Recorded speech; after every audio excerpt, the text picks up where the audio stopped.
اسلام پر سب سے زیادہ اعتراضات یہی ہوتے ہیں نا، شادیاں وادیاں مسلمان کرتے ہیں، اور مسلمان میں کیا ہے یہ عورتوں کو آدھی وراثت، یہی ہے نا اسلام پہ جو اعتراضات کیے جاتے ہیں، عورتوں کو آدھی وراثت ملتی ہے اور عورتوں کو گھروں میں قید کر کے رکھتے ہیں، خود جاب کرتے ہیں، عورتوں کو جاب نہیں کرنے دیتے. یہ اسلام پہ بڑے بڑے بنیادی کیا ہیں. کسی کا فون آیا کسی غیر مسلم ملک سے، میں ملک کا نام نہیں لیتا، انہوں نے کہا میری بچی اسکول جا رہی ہے، پورا اسکارف لیتی ہے، تو اس کو وہاں اسکول میں جو غیر مسلم ٹیچرز ہیں انہوں نے اسلام کے خلاف ورغلانا شروع کر دیا.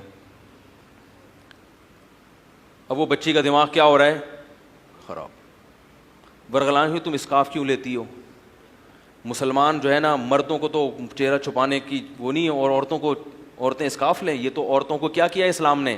اب وہ ٹیچرز جو ہے نا غیر مسلم ٹیچرز مسلسل اس بچی کا ذہن کہ تمہیں آدھی وراثت کیوں دی ہے، بھائی کو 1,00,000 ملیں گے اور بہن کو کیا ملے گا 50,000، یہ تو ظلم ہے. اور اسلام نے مرد کو گھر کا سربراہ کیوں بنایا ہے بھائی، عورت کو، مرد اور عورت دونوں کیا ہونے چاہیے. اسلام نے دونوں کو جاب کرنا چاہیے، شوہر بھی پھر وہ ٹیچر نے کہا دیکھو میں بھی جاب کرتی ہوں اور میرے شوہر بھی جاب کرتے ہیں، مجھے بھی آزادی اور میرے شوہر کو بھی آزادی. تو وہ جنہوں نے مجھے فون کیا وہ بہت پریشان کہ یار میرے بچے کی کیا لگ رہی ہے، بالکل ایمان سے ہاتھ دھو رہی ہے. اتنا پروپیگنڈا.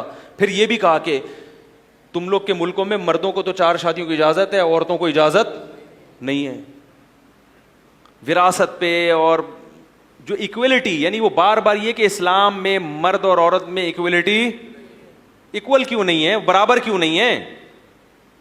تو میں نے ان سے کہا، میں نے کہا اپنی بچی کو کچھ آپ خود سمجھائیں اور کہیں کہ اب ٹیچر سے بحث کیا کرو. پہلی بات، اسلام میں عورت کی ذمہ داری شوہر کے کندھوں پہ ڈالی ہے، تو یہ عورت کی ذمہ داری بڑھائی ہے یا کم کر دی ہے، بولو بھائی. اسلام یہ جو ٹیچر پڑھا رہی ہے نا، اسلام اس کے میاں کو کہہ رہا ہے کہ اس کا بھی خرچہ کون اٹھائے گا، تم اٹھاؤ گے. تو یہ تو عورت پر احسان کیا یا ظلم کیا، احسان کیا. دوسری بات اس نے کہی کہ وہ اسلام کہتا ہے عورت گھر میں قید رہے. میں نے کہا قید جیل خانے میں ہوتی ہے، گھر میں نہیں ہوتی. قید کا لفظ استعمال کر کے نا نفسیاتی متاثر کیا جا رہا ہے. دیکھو بندہ مرد بھی ساری دنیا میں گھومتا ہے، سکون کہاں کے ملتا ہے، گھر میں. تو کیا قید خانہ ہے؟ آپ آفس سے شام کو گھر بھاگتے ہو نا جلدی، بھائی شام کو آپ صدر یا ٹاور سے واپس آؤ تو واپسی پہ کس قدر رش ہوتا ہے. دوپہر کو آؤ گے رش نہیں ہوگا. شام کو رش کیوں ہوتا ہے؟ سب تاجر دکانیں بند کر کے گھر بھاگ رہے ہو. تو قید ہونے کے لیے بھاگ رہے ہیں گھر میں. وہ ان کو پتا ہے کہ دکان میں ہم قید تھے، گھر میں کیا ہوں گے، کھلا کھائیں گے تے ننگا نہائیں گے. پنجابی لوگ مثال دیتے ہیں. ہم ایک دفعہ سفر میں تھے تو میرے ساتھ لاہور کے کچھ ساتھی تھے. اس وقت مجھے پتا چلا لاہوری بڑے ماشاءاللہ کھلے ڈلے بہت ہوتے ہیں، ماشاءاللہ بڑی کھلی ڈلی اسپیکنگ ہوتی ہے ان کی. تو کچھ لاہور کے بھی تھے. تو ہم سفر میں تھک گئے. تو جب ہماری سفر سے واپسی تھی تو وہ لاہور والے ہمارے 2 بڑے پیارے لڑکے تھے، بڑے اچھل رہے تھے. وہ پنجابی میں کہہ رہے تھے بڑی موجہ ہی موجہ، آپ گھر جا رہے ہیں تے کھلا کھائیں گے تے ننگا نہائیں گے. گھر تو سکون کی جگہ ہے، وہاں تو مزہ آتا ہے انسان کو. قرآن نے کیا کہا ہے، والمحصنات. حصن کہتے ہیں قلعے کو. حصن کسے کہتے ہیں؟ قلعے کو. تو عورت جو گھر میں رہنے والی ہے تو اس گھر کو اللہ نے کیا کہا؟ قلعہ. قلعے میں انسان قید نہیں ہوتا، محفوظ ہوتا ہے. بات آ رہی؟ فوج جو قلعہ بناتی ہے نا اپنے لیے، وہ قید ہونے کے لیے نہیں بلکہ دشمن سے اپنی حفاظت کے لیے. تو اسلام نے عورت کو مردوں کی ہوس کا نشانہ بننے سے بچانے کے لیے گھر کی 4 دیواری میں محفوظ کیا ہے، قید نہیں کیا. تو میں نے ان کو بولا کہ اپنی بچی سے کہو کہ اس ٹیچر سے کہیں کہ جو بھی مس یا جو بھی ٹیچر جو بھی ہیں، جو بھی وہ لقب ان کو دے کے خطاب کرتی ہیں، کہ آپ کی عورتیں محفوظ نہیں ہیں، مسلم عورتیں. باقی اسلام نے یہ تھوڑی کہا کہ اس میں وہ چارپائی سے باندھ دو ان کو، پردے کے ساتھ جا سکتی ہے جہاں بھی جائیں، شوہر کی اجازت کے ساتھ، شوہر کو پتہ ہو، تاکہ نگرانی بھی تو ہو نا. جہاں پھول ہوتے ہیں تو کانٹے اللہ نگرانی کے لیے پیدا کرتا ہے کہ نہیں کرتا. تو اسلام نے یہ مان لیا کہ عورت پھول کی طرح ہے، لہذا اس کے گرد مردوں کے کانٹے ہوں گے جو اس کی حفاظت کریں گے. غیر مسلم عورت کو پھول ماننے کے لیے تیار ہے ہی نہیں. صحیح ہے نا. اس گراؤنڈ ریئلٹی کے منکر ہیں، وہ اس حقیقت کے منکر ہیں. یہ تو دنیا میں مثال دی ہے. خوبصورت پھولوں کے گرد کیا لگے ہوتے ہیں؟ کانٹے. کریلے میں کانٹے، کریلے کی بیل میں کانٹے ہوتے ہیں کہ ایک کریلے کی حفاظت کے لیے 10 کانٹے. کریلا خود اتنا کڑوا ہوتا ہے کہ وہ اس کی خود ہی حفاظت ہو رہی ہوتی. مرد کی حفاظت کے لیے کانٹوں کی ضرورت نہیں ہے، لیکن عورت کو اللہ نے پھول کی طرح بنایا تو اس کی حفاظت کے لیے مردوں کا پہرا لگا دیا. غیر اس کا باپ، اس کا بھائی، اس کا شوہر، اس کا بیٹا، اس کا بھتیجا، اس کا چچا. تو اب وہاں تک پہنچنے کے لیے ان تمام سنگلاخ چٹانوں کو عبور کرنا پڑے گا. ابا بھی دیکھے گا ٹیڑھی آنکھ سے، بھائی بھی دیکھے گا ٹیڑھی آنکھ سے. ہیں بھائی، ہمارے لیے تو حلال طریقے سے یعنی رشتہ لے کے جا کے گھر سے لے کر آنا بڑا مشکل کام ہے، اور ان کے ہاں حرام اتنا سستا ہو گیا، اتنا سستا کہ اتنی عزتیں لٹتی ہیں ان ملکوں میں عورتوں کی. جو ریپ ہوتا ہے، جو جبری زنا ہے، اس کے کیسز اتنے زیادہ ہیں، ان کا میڈیا ان کیسز کو ہائی لائٹ نہیں کرتا.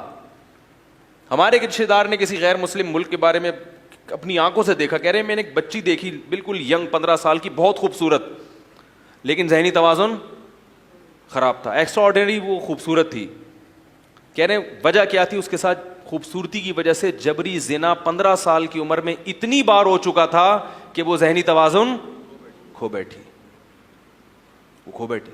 ہمارے یہاں کوئی اگر اتنی زیادہ خوبصورت ہوگی تو اتنے ہی اونچے خاندان میں جائے گی. کیا خیال ہے بھائی؟ اس کے رشتے پھر کہاں سے آئیں گے؟ بڑے بڑے گھرانوں سے. تو وہ عزت کے ساتھ رخصت ہو کے، میں نے دیکھا ہے کہ بڑی غریب لڑکیاں، لیکن حسن و جمال بہت زیادہ تھا، تو گئی بہت اونچے خاندانوں میں. وہ عزت ملی ان کو، صالح اولاد ملی، پورا محبت ملی ان کو. تو رنگ رلیوں پہ زمانے کی نہ جانا اے دل، یہ خزاں ہے جو باندازے بہار آئی ہے. یہ صرف باتیں ہیں، حقائق نہیں ہیں. تو میں نے کہا ان سے کہو، اپنی ٹیچر سے کہیں کہ اسلام نے عورت کو جو کہا ہے نا کہ جاب حرام نہیں کی اسلام نے، لیکن عورت کو کہا ہے کہ تمہاری ذمہ داری کون اٹھائے گا؟ شوہر اٹھائے گا. اور یہ جو وراثت آدھی دی ہے، میں نے کہا وراثت آدھی دی مگر ذمہ داری. بھائی دیکھو، ایک آدمی کا انتقال ہوا، 70 بھائی ہیں، بیٹا اور ایک ان کی بہن ہے. 3 لاکھ روپے فار ایگزامپل چھوڑے، یا 3 کروڑ روپے چھوڑے اس نے. 2 کروڑ کس کو ملے؟ بھائی کو. اور 1 کروڑ کس کو ملا؟ بہن کا. جب بھائی کی شادی ہوئی تو شادی پہ خرچہ کس کا ہے؟ 2 کروڑ میں سے اس نے اپنی شادی پہ بھی خرچ کیا، مہر بھی دیا، گھر ارینج کیا دلہن کے لیے. کیا خیال ہے؟ دلہن کے لیے گھر بھی ارینج کیا، پھر گیس بجلی کا بل بھی، پھر سارا جہیز بھی اپنے خرچے پہ ڈالا، پھر بیوی کا سارا نان نفقہ اور اولاد کا سارا خرچہ کس کے ذمے ہے؟ اس 2 کروڑ والے کے ذمے. تو اس کے 2 کروڑ کی ایسی کی تیسی ہو گئی. اور اس کی جو بہن جب جس گھر میں گئی ہے تو اس کے پاس 1 کروڑ کیا 1 ارب بھی ہوں، 1 ارب روپے بھی ہوں، تو بھی اس کا سارا خرچہ کس کے کندھے پہ ہے؟ شوہر کے. اس کے ہونے والے بچوں کا خرچہ کس کے کندھے پہ ہے؟ شوہر کے ذمے. عورت کتنی ہی مالدار ہو، اپنے بچوں کا خرچہ بھی عورت پر لازم نہیں ہے. یورپ میں عورت سے بھی خرچہ لیا جاتا ہے بچے کے لیے، اسلام میں بچے کے لیے خرچہ عورت سے نہیں لیا جاتا. بچے کی ساری ذمہ داری مرد پہ. اس کے 1 کروڑ قیامت تک بچے رہیں گے. کیا خیال ہے؟ اور اس کے 2 کروڑ کی واٹ لگ جائے گی تھوڑے دنوں میں. تو اگر اللہ ہم سے پوچھتا، آپ لوگوں سے پوچھتا، ہم کہتے ہیں اللہ ہمیں اس کو تو 1 کروڑ بھی تو زیادہ دے رہا ہے، اگر عقل سے سوچا جائے. اور یہ بھی اسلام نے اس وقت دیا 1 کروڑ اس کو جب پوری دنیا میں عورت کو وراثت میں 1 دھیلا بھی کوئی دینے کے لیے تیار نہیں تھا. اور خواتین کے حقوق کی کوئی عدالتیں بھی نہیں تھیں کہ نبی محمد صلی اللہ علیہ وسلم اگر عورت کو وراثت میں حق نہ دیتے، دنیا میں کوئی بھی نبی کے خلاف آواز نہیں اٹھاتا. خود خواتین بھی آواز نہیں اٹھاتی کیونکہ وہ اس کلچر سے مانوس تھی کہ وراثت میں عورت کا حصہ نہیں ہوتا. عرب عورت کو حصہ نہیں دیتے تھے. ایک امی جس کو نہ لکھنا آتا ہو نہ پڑھنا آتا ہو، ایسے قانون بتا کر دنیا کو چلا گیا کہ جب بھی باپ مرے گا بیٹی کو کتنا ملے گا؟ اس میں سے آدھا حصہ بیٹی کو ملے گا. عرب تو عورت کو 1 دھیلا نہیں دیتے تھے. بہنوں کا بتا دیا، اگر بیٹیاں نہیں ہیں تو میت کی بہن کو ملے گا. عرب کہتے تھے ہم بیٹی کو نہیں دیتے، بہن کو کہاں سے دے دیں؟ تو اسلام نے کیا کہا کہ بیٹیاں اگر بیٹا بیٹی نہیں ہے تو کس کو ملے گا؟ بھائی بہنوں کو. بھائی نہیں ہے تو صرف بہنوں کو ملے گا. تو کتنا بڑا حق بیان کیا. تو گورے عورت کو حصہ تو دیتے ہیں مگر عورت پر اتنی ذمہ داریاں ڈال دیتے ہیں کہ وہ حصہ اس کے کسی کام کا نہیں رہتا.